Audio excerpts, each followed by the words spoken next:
ഇത് ഇത് ആൻറ്റിബയോട്ടിക്കാണ്. ആൻറ്റിവൈറസ് പോലെയുള്ള സാധനങ്ങൾ എന്ന് വെച്ച് കഴിഞ്ഞാൽ വൈറസൊക്കെ ചിക്കൻ പോക്സ് അങ്ങനെയൊക്കെ വരുന്ന ആളുകൾക്ക് ഉപയോഗിക്കുന്ന മരുന്നാണ്. ഇത് 4 നേരം ഇത് ഡോക്ടറിൻ്റെ പ്രിസ്ക്രിപ്ഷൻ വേണം. ഡോക്ടറിൻ്റെ പ്രിസ്ക്രിപ്ഷൻ ഇല്ലാതെ കിട്ടില്ല. ഇതും കിട്ടില്ല. പക്ഷേ ഇതൊക്കെ ഉപയോഗിക്കണത് എന്തിനാണെന്നുള്ള ഒരു എക്സ്പ്ലനേഷനാണ്.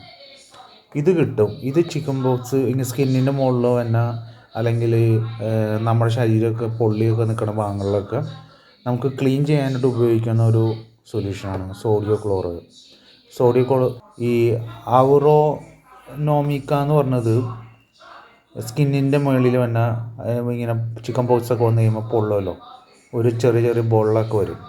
അപ്പോൾ അവിടെ ഉപയോഗിക്കേണ്ട സാധനമാണ് ഈ ഔറോമിനിക്ക.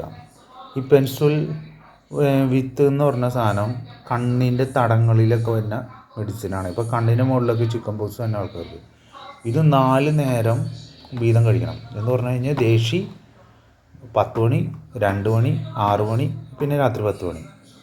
അത് ആൻറ്റിവൈറസാണ്. ആൻറ്റിവൈറസിനുള്ള ആൻറ്റിബയോട്ടിക് ചെയ്യണത്. അപ്പോൾ ഇത് ഉപയോഗിച്ച് കഴിക്കാം. ഇത് മിക്കവാറും എല്ലാ ഡോക്ടേഴ്സും തരും. പക്ഷേ സാധാരണ ഡോക്ടർമാർ ഇത് തരില്ല. കാരണം അങ്ങനെയുള്ള ഡോക്ടർമാർ ഇപ്പം ഇവിടെ പേഴ്സണൽ ഡോക്ടേഴ്സാണ് നമുക്ക് പ്രിസ്ക്രിപ്ഷൻ തരുന്നത്. പക്ഷേ ഇത് ദ്രീമോളജിക്ക എന്ന് പറഞ്ഞ ഡിവിഷനിൽ പെടുന്നത് കൊണ്ട് ഈ ദ്രീമത്തോളജിക്ക ഡോക്ടേഴ്സിനെ കണ്ടാലാണ് ഇങ്ങനെയുള്ള മെഡിസിൻസും കാര്യങ്ങളൊക്കെ അവർ പ്രിസ്ക്രിപ്ഷൻ എഴുതുള്ളൂ. എന്നിട്ട് നമുക്ക് റേറ്റ് കുറച്ച് കിട്ടാനായിട്ട് നമ്മൾ ഇതിപ്പോൾ ഈ അതിന് പൈസ കൊടുക്കണ്ട. അത് നമ്മുടെ പേഴ്സണൽ ഡോക്ടറിൻ്റെ അടുത്ത് പോയിട്ട് ഒരു പ്രിസ്ക്രിപ്ഷൻ എടുത്താൽ മതി. ബാക്കി ഈ ക്രീമുകളൊക്കെ ഉണ്ടല്ലോ, പെൻസിൽ വിറ്റും ഔറോമിനിക്ക, അതിന് രണ്ടിനും പേയ്മെൻറ്റ് ചെയ്യണം. പിന്നെ ഈ സോഡിയോ ക്ലോറൈനും പേയ്മെൻറ്റ് ചെയ്യണം. ഇതിനങ്ങോട്ട് €1 കണ്ടുള്ളൂ. മറ്റേതിനൊക്കെ അങ്ങോട്ട് 15ഉം 20ഒക്കെ വെച്ചിട്ടാണ് 10-30 വരും. അപ്പോൾ ഇങ്ങനെയാണ് ഇവിടെ മെഡിസിൻസ് കൊടുക്കണത്. അപ്പോൾ ഇങ്ങനെയുള്ള രോഗങ്ങൾക്ക് നമ്മുടെ പേഴ്സണൽ ഡോക്ടേഴ്സിൻ്റെ അടുത്ത് പോയിട്ടല്ല കാര്യം. നമ്മളതിന് ദ്രീമത്തോളജിക്ക എന്ന് വെച്ചാൽ സ്കിൻ ഡോക്ടേഴ്സിനെ നമ്മൾ കാണണം. എന്നാൽ മാത്രമേ ഇത് ഇങ്ങനെയുള്ള മെഡിസിൻസ് പ്രൊവൈഡ് ചെയ്യുള്ളൂ.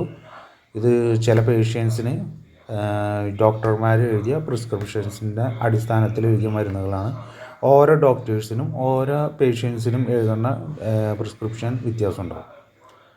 ഓക്കെ, ഇന്ന് ഒരു മെഡിസിൻസിനെ കുറിച്ചുള്ള ഒരു അവയർനെസ്സാണ് ഞാൻ നിങ്ങൾക്കന്ന് പറഞ്ഞേക്കണേ.